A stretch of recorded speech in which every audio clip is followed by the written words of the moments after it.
시청자 여러분 안녕하십니까. 언제나 자랑스러운 호남을 만나보는 호남인의 진행자 배종호입니다. 양무호남 시무국가. 호남이 없다면 나라도 없다. 충무공 이순신 장군이 하신 유명한 말씀이죠. 이순신 장군의 이 말씀은 오늘을 사는 우리 호남인들에게 큰 자부심을 느끼게 하는데요. 오늘 호남인에서는 임진왜란사 연구에 평생을 바치고 계시는 학자분입니다. 학문 연구를 통해서 호남이 나라를 지켜낸 땅임을 증명하고 계시는 임진왜란사 연구의 거목 조원래 순천대학교 명예 교수님이십니다. 먼저 화면으로 함께 만나보실까요?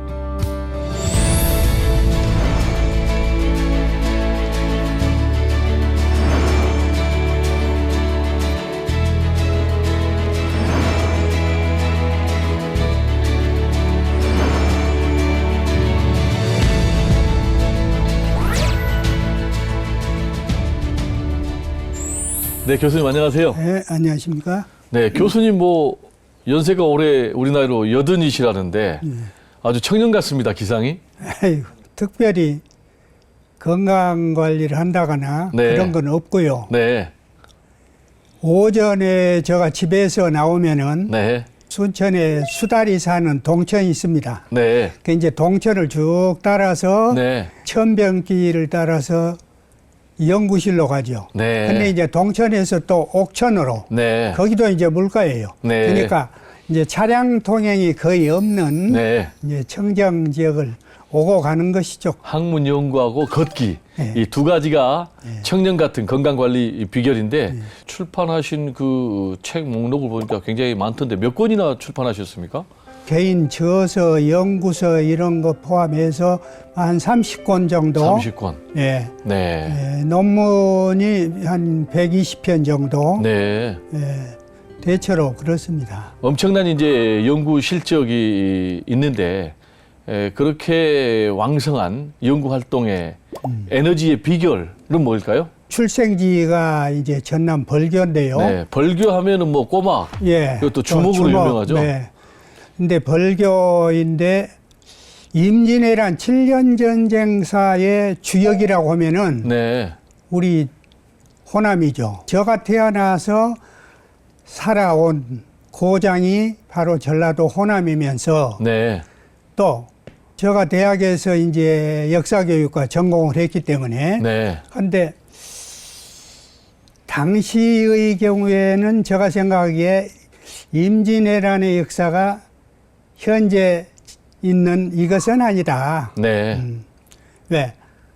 또 특히 전라도 수군 지역이 순천부가 본부입니다. 네. 그런데 수군 지역인데 임진왜란 난중에 전라도의 평민, 천민들이 가장 많이 희생된 곳이에요. 그렇군요. 그런데 역사가 당시의 역사로 보면은 이건 아니다. 네. 자, 억울하게 묻혀진 역사다. 그렇군요. 내가 써야 되겠다. 1908년 4월에서부터 10월 사이에 전라남북도에서 항일 의병 전쟁이 집중적으로 이제 발발했죠. 네, 정확한 시점, 4월이냐 6월에 정확한 시점은 나와 있지 않지만은 네, 머슴살이를 했던 유명한 의병장 안규홍이 있잖아요. 네, 나무를 파는 과정에서 일본 헌병 경찰들하고 네. 이제 시비가 있었죠. 안대장이 맨 주먹으로 네, 일본 헌병을 때려 죽인 사건이 네. 일어났습니다. 1908년 10월 15일자로 네, 당시 조선 통감이었던 이등박문이 네, 나강군을 폐군시켜버립니다. 네. 하루아침에 없애버리는 거죠. 왜? 네. 폭도의 고장이다. 네. 군령선인들의 고장이다. 네. 근데 그 이후에 고을을 갖다가 빼앗겨버린 그 나강군의 중심지가 바로 벌교니까 네. 바로 벌교포라고 그러죠. 벌교 와서 주먹 자랑하지 말라 하는 얘기가 네. 전남 동부 지역에 이제 퍼지게 된 것이죠. 벌교에 대한 어릴 적에 가장 생생한 추억이 있다면 뭐가 있습니까? 그 소설 태백산맥에 나오는 그 제각이라는 데가 있는데요. 네. 저 고향 집이 바로 그 도래등 벌교상고 바로 뒤입니다. 네. 근데 이 제각이 해마다 4월이 되면은 겹꽃으로 벚꽃. 네. 이제 색깔이 좀 핑크빛이 아주 진한 색깔이거든요. 네. 그때 이제 그 꽃축제랍니다. 네. 벚꽃 축제를 그 제각에서 말이죠. 근데 그때 지금 남아있는 머릿속에 잊혀지지 않는 것이 확성기에서 엄청나게 큰 소리로 음악이 나오는데 네. 그 아주 듣기에 잘하더라고요. 어린 나이였지만은 연분홍 치마가 봄바람에 휘날리더라. 네. 근데 계속 흘러나오니까 중얼거리고 했던 것이 그냥 그 노래를 배우게 된 거예요. 네. 이 나중에 알고 보니까 그 노래가 백설이의 봄날은 간다였더라고요. 네. 네, 지금부터 이제 교수님의 인생을 세 가지 키워드로 좀 우리가 살펴볼 텐데요. 첫 번째 키워드가 역사의 길을 걷다. 이렇게 선택하셨는데 어떤 의미입니까? 이제 역사과 3학년 때인데요. 네.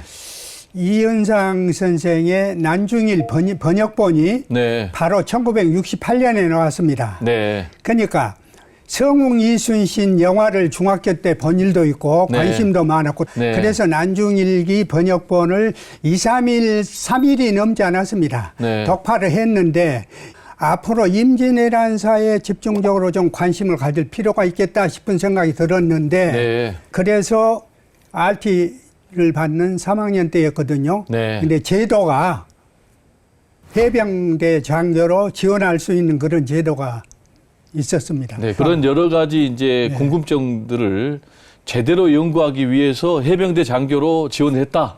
예. 그 말씀인가요? 그럼 이제 해병대 장교 가서 좀 제대로 연구하셨습니까? 예. 들어가서 보니까 네. 연구할 수 있는 또 그런 분위기는 전혀 아니었습니다. 네. 예. 그래서 안 되겠다.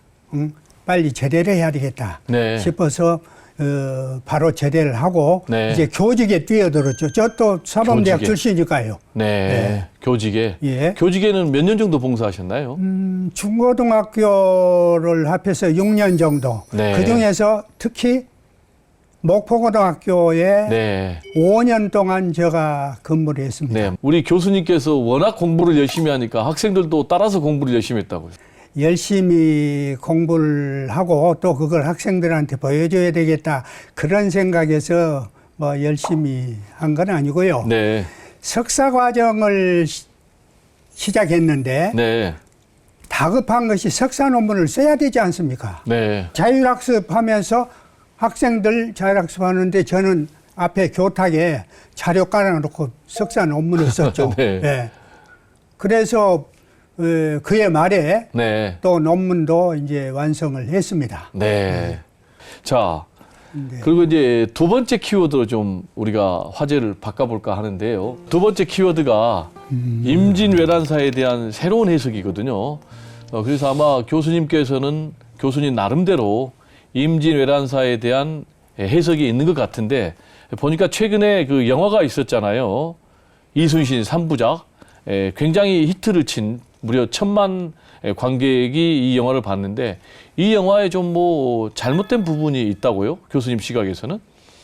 그 사극 영화가 네. 물론 역사적 사실 그대로 전개된다거나 그럴 수는 없죠. 그거야 네. 상식적이니까. 뭐 과장된 부분도 있겠고요. 네, 물론 한산도, 명량, 노량 네. 이 세 편의 영화에 전부 등장하는 것이 세 편의 영화에 모조리 등장하는 것이 거북선이더라고요. 네. 근데 거북선의 경우는 정유재란 때의 경우, 즉 네. 명량해전이나 노량해전은 등장할 수가 없습니다. 네. 아예. 예. 이제 그런 부분이 이것은 역사 교육을 오도하는 네. 그리고 잘못하면은 역사 인식의 대중화에 큰 폐해가 됩니다. 네. 그리고 거북선의 위력이 돌격선으로 해서 이제 돌격 작전을 벌리니까 그 위력이 처음에 대단했던 건 사실입니다. 그 거북선에 탑승했던 수군들의 경우 희생자들도 많아서 왜 네. 돌격선이니까 앞에 나가면은 일본군의 조총 집중적인 난사 대상이 되거든요. 네. 그래서 판옥선에 탑승했던 수군들보다는 저 연구 결과에 의하면은 오히려 거북선 쪽에 희생자가 더 많았다. 근데 지금 이순신의 전략 전술과 거북선의 신화가 네. 여전히 역사 교육에서 아직도 그대로 진행되고 있는 조선의 판옥선과 일본의 전선의 경우는 이제 그 성능상 엄청나게 차이가 있습니다. 전력이 더 우수합니까? 그러니까 압도적으로 우수하죠. 조선 수군이. 조선 수군이. 예, 한마디로 얘기하면은 수군 제도 자체가 일본 당시 조선 침략 전쟁을 일으켰던 그 당시에 일본은 수군이 없다. 저는 그렇게 얘기할 정도거든요. 왜냐하면은 조선 측의 경우는 명칭이 조선 수군 아닙니까? 수군. 근데 일본 측의 경우는 수군 명칭이 없고 선수중 그렇게 나옵니다. 근데 선수중이란 선수, 뱃사람, 중, 무리중자, 뱃사람들. 수송선 성격이고 운송하는 성격의 전선이 일본 당시에 이제 소위 수송선. 우리가 얘기하는 전선이 예, 그런 성격이죠. 네, 그리고 예, 예. 또 이제 교수님께서 주장하는 이제 학설 중에 하나가 노량해전. 이게 뭐 최후의 결전이 아니다. 오히려 뭐 광양만 해전이 최후의 결전이다. 이렇게 말씀하고 계시는 거죠? 이거 좀 설명 좀 부탁드릴까요? 예, 예. 아주 중요한 문제입니다. 마지막 전투라고 할 수 있는 것이 육해상에서 전개가 됐습니다. 네. 근데 육해상이라는 건 순천의 외교섬, 육지, 그리고 밑에 있는 바다, 광양만 바다. 육해상에서 그러니까 수군과 육군이 함께 연합작전으로 전개가 됐는데 당시에 광양마이라는 지명은 없었어요. 네. 해양 명칭에 노량이라는 명칭은 있었지만 광양마이란 해양 명칭이 없었다. 그것 때문에 2개월 동안 광양만에서 치열하게 해상작전이 전개되고 진행되었음에도 불구하고 광양만 해전은 없는 것이 돼버리고 네. 마지막 2개월 동안 광양만 해전의 마지막 1회전 결전, 그것이 이른바 우리가 국사 시간에 배운 노량해전입니다. 광양만이라는 해양 명칭이 없었다는 것 때문에 사료에 외교 해양, 그냥 해양 이렇게만 나오거든요. 광양만이라는 이름이 나오지 않으니까 노량은 나오고, 그러니까 광양만 해전이 없어져 버린 것 안 된다. 이건 복원이 돼야 된다. 네. 그리고 노량해전을 부인하는 건 아니지만은 그 노량도 지금 우리 일반 국민들이 다 이해하고 있는 대로 남해 노량으로 생각하고 있는데 협수로 있지 않습니까? 남해대교 밑에 거기도 노량이 있고 하동 노량이 있습니다. 근데 원 노량은 하동에 있는 노량진 남쪽 바다. 그러니까 바로 광양만입니다. 네. 그러니까 광양만 해전이 2개월 동안 전개된 건데 마지막 해전. 그러나 노량해전을 부인할 수는 없습니다. 노량해전으로 하는 거는 적절한 표현이 아니다라는 이제 그런 말씀으로 이해하면 되겠습니까? 그보다도 광양만 해전이 송두리째 빠져버린 거. 그것이 문제죠. 빠진 게 아니라 명칭이 없는데 그럼 어떻게 합니까? 전장이지 않습니까? 전장이니까 복원을 해야죠. 지금 전장터는 광양만 현재 그 전장터인데 당시에 명칭이 없었다고 해서 명칭은 뒤에 생기기도 하고 바뀌기도 하잖아요. 그러니까 그 부분이 우리 전사에 빠져 있습니까? 아, 빠져. 완전히 연구가 안 된 거예요. 그러니까 근데 그것은 현재 지명에 맞추어서 연구가 돼야 맞는 거죠. 전장이니까. 네, 그 전장 그대로니까. 네, 그러면 이제 우리 아주- 교수님의 연구를 통해서 빠진 부분이 복원이 되면 되겠군요. 그래야죠. 복원이 되겠죠. 네, 앞으로 복원이 될 것으로 아, 예. 기대를 하고요.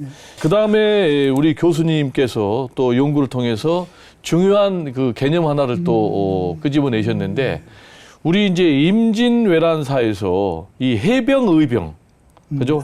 해상의병. 이 해상의병이 굉장히 중요하다. 그래서 해상의병 개념을 처음으로 제시를 하셨죠? 네, 지난날에 그 연구가 거기까지 미치지 못한 결과입니다. 왜냐하면은 네. 난중일기는 임진왜란 해전사의 바이블이라고 할 수 있을 정도로 1급 원사료인데 네. 난중일기에 이순신, 이충모공이 기록한 내용에서도 해상의 의병 활동이 광군, 즉 정규군인 수군의 네. 활동 못지않게 훨씬 빛났고 네. 전공도 높았다 네. 라고 여러 군데 많이 쓰여져 있음에도 불구하고 연구가 거기에 미치지 못했던 것이죠. 근데 중요한 것은 육상의 당시 우리 실정이, 국방군의 실정이 네. 오늘날 우리가 생각하는 정규 훈련을 받은 국군 체제가 없었습니다. 네. 당시에. 그래서 의병이 있는 거 아니겠습니까? 즉 민병이. 근데 해상의 경우에 따로 관군이 제대로 훈련된 수군이 있었다고 볼 수 없었죠. 네. 그러니까 그것을 놓친 것이죠. 연구에서. 네, 그렇군요. 네. 자, 그러면 이제 이번에는 이제 세 번째 키워드 좀 알아보겠습니다. 호남이 지킨 나라가 세 번째 키워드인데 교수님께서 이 책을 하나 출간을 하셨더라고요. 책 제목이 남도 백성이 지킨 나라. 이게 맞습니까? 만약에 호남이 없었다면 이 나라가 지금 있겠는가? 그런 얘기를 했을 정도이니 나라를 지킨 것이 호남이고 특히 수군 문제를 놓고 정리한 것이 남도의 백성이 지킨 나라입니다. 임진왜란이 발발하면서 말이죠. 네. 2개월 만에 전라도를 제외한 조선 7도를 전부 점령을 했습니다. 네. 호남만 근데 빼고. 호남만 빼고요. 네. 그런데 호남 공략을 하는데 육상에서만 얘기입니다. 네. 해상의 경우는 발도 되지 못했으니까 얘기할 필요도 없겠고 네. 육상에서 전라도 수부인 전주죠. 전라도 수부가 그쪽에 집중적으로 공격을 했지만은 이제 함락을 시키지 못하고 5개월이 지난 시점에서 일본군들이 어쩔 수 없이 경상도 쪽으로 철수할 수밖에 없게 됐습니다. 네. 그런 결과로 해서 전라도가 조선의 곡창, 즉 병참 기지이기 때문에 군량을 전국에 공급을 하고 네. 또 전라도의 관군 의병이 행주산성으로 그리고 또 경상우도로 그렇게 해가지고 경상우도를 갖다가 수복하는 데에 큰 공을 세운 것도 사실이에요. 네. 그렇게 해서 정유재란 터지기 전인 1차 전쟁 5년 동안의 전쟁을 유지했던 것 그것은 전라도였죠. 네. 그러니까 바로 호남이 나라를 지킨 거 아니겠습니까? 그래서 이순신 장군이 양무호남 심국가 예. 이 말씀하신 거네요. 예, 그랬죠. 네. 그러니까 자, 지금 이제 우리 대한민국의 갈등과 또 분열, 대립, 반목이 심하잖아요. 이 진영으로 나뉘어져 가지고 뭐 세대 갈등도 있고 지역 갈등도 있고 그래서 호남 정신이 굉장히 중요하다. 이런 얘기를 많이 하는데 교수님께서는 호남 정신을 어떻게 정의하고 싶습니까? 호남 정신의 원료는 네. 16세기 초에 호남 사림의 절의 네. 그리고 소위 저항 정신 네. 거기에서 이제 출발을 하는데요. 네. 임진왜란사의 경우는 16세기 말에 네. 당한 우리가 큰 국난이지 않습니까? 그런데 그러니까 16세기 전체 100년 동안 네. 이것이 호남 정신이 이제 뚜렷한 선명한 색깔을 갖다가 보여주게 된 그런 세기입니다. 호남 사림 정신에서 출발된 호남 정신은 한마디로 얘기하면은 불의에는 불태불굴의 저항 정신, 네. 그리고 국난에는 도민들이 다투어서 네. 선봉에 달려간 구국정신, 네. 저항정신과 구국정신 거기에 있거든요. 네. 근데 직접적인 호남에 돌아온 결과는 무엇이었느냐? 희생이고 순화입니다. 네. 근데 역사적인 대가 길게 보면은 나라를 바로 세우고 그다음에 국난을 극복하게 된 동력으로 작용했던 주인공들이 당시에 16세기의 호남인들이죠. 네. 그러면 그것이 바로 호남 정신일 텐데 정면으로 배치되는 네. 호남 정신과는 그렇게 봅니다. 교수님 이제 귀한 말씀 듣다 보니까 네. 벌써 이제 마무리할 시간이 다 됐는데요. 유명한 역사학자 E.H. 칸은 역사는 과거와의 대화다 이렇게 말을 했지 않습니까? 그래서 이제 우리 교수님은 우리 대한민국의 역사 공부를 통해서 자연스럽게 미래를 내다볼 수 있는 그런 해안이 있다고 생각하는데요. 이 역사학자로서 대한민국이 앞으로 어떻게 가야 되는가, 또 그리고 우리 호남은 어떻게 가야 되는가 한 말씀 부탁드릴까요? 네. 호남 정신을, 전통적인 호남 정신을 지키는 것 아니겠나 이렇게 생각합니다. 다시 말하면 뭐 요즘 초심 얘기를 많이 하지만은 호남 정신의 문제, 우리 호남인들의 문제 특히 이런 경우에는 정말로 초심으로 역사 속으로 돌아가야 된다 그런 생각입니다. 네. 교수님 오늘 귀한 말씀 감사합니다. 우리가 이 프로그램 통해서 교수님 말씀처럼 역사 속으로 초심으로 다 함께 들어갔으면 좋겠습니다. 네, 교수님 오늘 귀한 말씀 감사합니다. 예, 감사합니다. 네. 저에게 호남은 태어나서 살아온 삶의 고향이고요. 또 하나는 평민이 나라의 주인이 되는 역사를 쓴다. 역사의 길을 열어준 학문의 고향입니다. 이제 두 개의 고향이죠. 네, 오늘 우리는 역사 속에서 사람과 정신을 다시 만났는데요. 오늘 출연하신 조올래 교수님과의 대화를 통해서 역사란 거창한 왕조의 기록만이 아니라 이 땅을 지켜낸 백성의 땀, 희생, 그리고 호남의 정신임을 깨달을 수가 있었습니다. 역사를 잊은 민족에게 미래는 없다라는 말처럼 오늘 하루만이라도 호남의 선조들이 목숨을 바쳐 지켜낸 호남 정신을 한번 되새겨 보면 어떨까요? 호남인 저희는 여기서 마치겠고요. 다음 이 시간에 더 멋진 모습으로 여러분들 찾아뵙겠습니다. 감사합니다.